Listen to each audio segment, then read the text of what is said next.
क्या सच का फैसला तादाद से होता है? ये एक बहुत पुराना सवाल है। आज हम मकबूल राय और वाहिद सच्चाई के दरमियान इसी कश्मकश को समझने की कोशिश करेंगे, जहां सच्चाई अक्सर भीड़ के साथ नहीं बल्कि चंद लोगों के साथ खड़ी नजर आती है। तो क्या वाकई अक्सरियत गलत हो सकती है? आइए इस पर गहराई से नजर डालते हैं। तो आइए इस बुनियादी सवाल से ही शुरू करते हैं। क्या अक्सरियत हमेशा सही होती है? ये सुनने में तो एक सीधा साधा सवाल लगता है, लेकिन इसका जवाब तारीख और अकीदे की गहरी वादियों में छुपा हुआ है। तो पहला नुक्ता ही शायद थोड़ा चौंका देने वाला है, जो इस आम ख्याल को चैलेंज करता है कि ताकत हमेशा तादाद में होती है। सच तो यह है कि तारीख ऐसे वाकयात से भरी पड़ी है जब पूरी की पूरी भीड़ गलत रास्ते पर चल निकली थी। इस ख्याल को समझने के लिए ना दो दरवाजों की मिसाल बेहतरीन है। जरा इसको ऐसे समझे।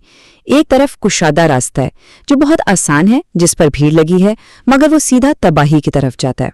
और दूसरी तरफ है तंग रास्ता जो मुश्किल है, जिसे कम ही लोग ढूंढ पाते हैं, लेकिन वही जिंदगी की तरफ ले जाता है।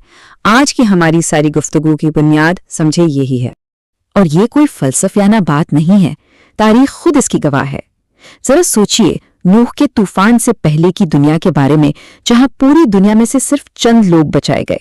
या फिर बुर्जे बाबिल की तामीर पर जमा हुजूम को याद करें, जो खुदा की खुली नाफरमानी पर मुत्तफिक था। और ये कोई एक आध बार नहीं हुआ, बार बार बनी इसराइल की अक्सरियत ने सरकशी की, और यहाँ तक कि जब मसीह आए तब भी अक्सरियत ने उन्हें रद्द कर दिया।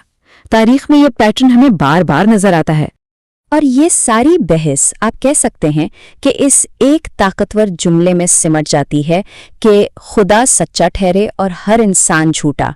मतलब साफ है कि सच्चाई को मकबूलियत या लोगों की हिमायत की जरूरत नहीं होती, वो अपनी जगह पर कायम रहती है, चाहे कोई माने या ना माने। अब थ्योरी से निकलकर एक ऐसी सच्ची कहानी की तरफ चलते हैं जहां ये उसूल बिल्कुल मुजस्सम हो गया था। ये कहानी है इलिया नबी की, जो अकेले ही एक पूरी कौम के सामने डट गए थे। जरा इस मंजर का तसव्वुर तो करें। कोहे करमल का पहाड़, एक तरफ सिर्फ एक शख्स इलिया और दूसरी तरफ बाल देवता के पूरे 450 पुजारी, यानी नंबर्स पूरी तरह उनके खिलाफ थे, एक बमुकाबला 450। इस मौके पर एलिया ने हुजूम को ललकारते हुए कहा, तुम कब तक दो कश्तियों में सवार रहोगे? अगर खुदावंद ही खुदा है तो उसके पीछे चलो, और अगर बाल है तो उसकी पैरवी करो। ये सच्चाई का एक सीधा और खुला चैलेंज था। सोचने की बात है, अगर हम वहां होते तो क्या करते? इसके बाद घंटों तक बेल के पुजारी चिल्लाते रहे, पुकारते रहे, यहां तक कि खुद को जख्मी भी कर लिया। मगर हुआ क्या? गहरी मुकम्मल खामोशी। आसमान से कोई जवाब नहीं आया। और फिर इलिया ने दुआ की और आसमान से खुदा की आग उतरी। ऐसी आग जिसने न सिर्फ कुर्बानी को जलाया बल्कि पत्थरों और पानी तक को भस्म कर दिया। उस एक लम्हे में सच की एक आवाज बातिल की 450 आवाजों पर भारी पड़ गई। इलियाहिया की कहानी हमें दिखाती है कि कैसे एक शख्स हक पर कायम रह सकता है। अब हम तारीख के मैदान से निकलकर अकायद और नजरियात के मैदान जंग की तरफ चलते हैं, ये देखने के लिए कि इसी कश्मकश ने बड़े बड़े मजहबी तसव्वुरात को कैसे शक्ल दी। अक्सर ये सवाल जहन में आता है कि क्या सच्चाई वही होती है जिसे ज्यादातर लोग मानते हैं? तारीख में ऐसे बहुत से वाकयात मिलते हैं जहां एक अकेले शख्स ने अक्सरियत के अकायद को चैलेंज किया। अच्छा, तो इलिया का ये वाकया सिर्फ एक तारीखी कहानी नहीं है, बल्कि ये एक बड़े मजहबी असूल को जाहिर करता है कि सच्चाई का रास्ता अक्सर तन्हा ही तय करना पड़ता है। यही तस्वुर बाइबल में बार बार दोहराया गया है, जिसे तंग रास्ता कहा जाता है। हजरत ईसा अलैहिस्सलाम यहाँ एक बहुत ही गहरी बात समझा रहे हैं। वो दो रास्तों का जिक्र कर रहे हैं। एक रास्ता आसान है, चौड़ा है, जिस पर भीड़ चलती है, लेकिन उसका अंजाम तबाही है। जबकि दूसरा रास्ता मुश्किल है, तंग है, और इसे बहुत कम लोग ही ढूंढ पाते हैं, लेकिन वो ही जिंदगी की तरफ ले जाता है। यानी इंतखाब बहुत वाज़ेह है, मकबूलियत वाला आसान रास्ता या सच्चाई वाला मुश्किल रास्ता। मजहबी ज़बान में इस तसव्वुर के लिए एक ख़ास इस्तिलाह है, सालेहीन का बकिया या द राइचस रेमनेंट। इससे मुराद वो छोटा सा वफादार गुरूह है जिसे खुदा अपनी सच्चाई को कायम रखने के लिए चुन लेता है, ख़ास तौर पर उस वक्त जब अक्सरियत गुमराह हो चुकी हो। ये वो लोग होते हैं जो मकबूलियत के बजाय उसूलों पर डटे रहते हैं। तो ये मुवाजना देखें कि इतना वाज़ेह है। ایک طرف اکثریت کا آسان راستہ اور دوسری طرف اقلیت کا مشکل راستہ۔ کہنے کو تو انتخاب سادہ لگتا ہے، لیکن انسانی فطرت اکثر آسانی کی طرف ہی مائل ہوتی ہے، اور یہی وہ بنیادی کشمکش ہے جس کا سامنا ہر دور میں سچ کے متلاشیوں کو کرنا پڑا ہے۔ اب آئیے اس اصول کو تاریخ کی کسوٹی پر پرکھتے ہیں۔ 4 صدی عیسوی میں ابتدائی مسیحی کلیسیا کے اندر حضرت عیسیٰ علیہ السلام کی فطرت کے بارے میں ایک ایسی شدید بحث چھڑی کہ کلیسیا تقسیم ہونے کے دہانے پر پہنچ گئی۔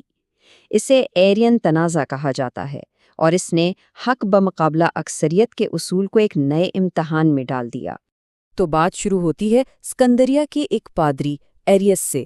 اس نے یہ تعلیم دینا شروع کی کہ مسیح خدا کی ایک مخلوق ہیں اور خدا کے برابر ازلی نہیں ہیں۔ یہ نظریہ اتنی تیزی سے پھیلا کہ پوری رومی سلطنت میں ہلچل مچ گئی۔ اسی لیے شہنشاہ قسطنطین کو خود مداخلت کرنا پڑی، اور اس نے 325 عیسوی میں نیکیا کے مقام پر ایک کونسل بلائی تاکہ اس مذہبی بحران کو ہمیشہ کے لیے ختم کیا جا سکے۔ یہ بات بہت ہی دلچسپ ہے کہ یہ پوری بحث صرف ایک یونانی حرف آیوٹا پر ٹکی ہوئی تھی۔ ایریس کا ماننا تھا کہ بیٹا باپ سے ملتے جلتے جوہر یعنی ہوموسیوس کا ہے، جبکہ اس کے مخالفین کا اصرار تھا کہ نہیں، وہ ایک ہی جوہر یعنی ہوموسیوس کا ہے۔ یہ ایک حرف کا معمولی سا فرق خدا اور مسیح کے تعلق کی پوری تعریف کو بدل کر رکھ دیتا تھا۔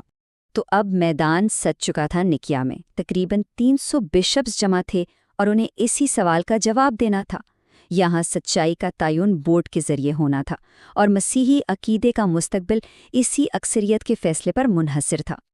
اور نتیجہ آپ کو حیرانی ہوگی، تقریباً 300 بشپس میں سے آخر میں صرف 2 نے ایریس کے نظریے کی مذمت کرنے والے عقیدے پر دستخط کرنے سے انکار کیا، یعنی ایک ووٹ کے ذریعے اکثریت نے فیصلہ سنا دیا اور مسیحیت کی تاریخ ہمیشہ کے لیے بدل گئی۔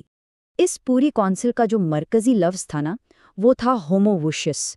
اس کا مطلب ہے ایک ہی جوہر کا۔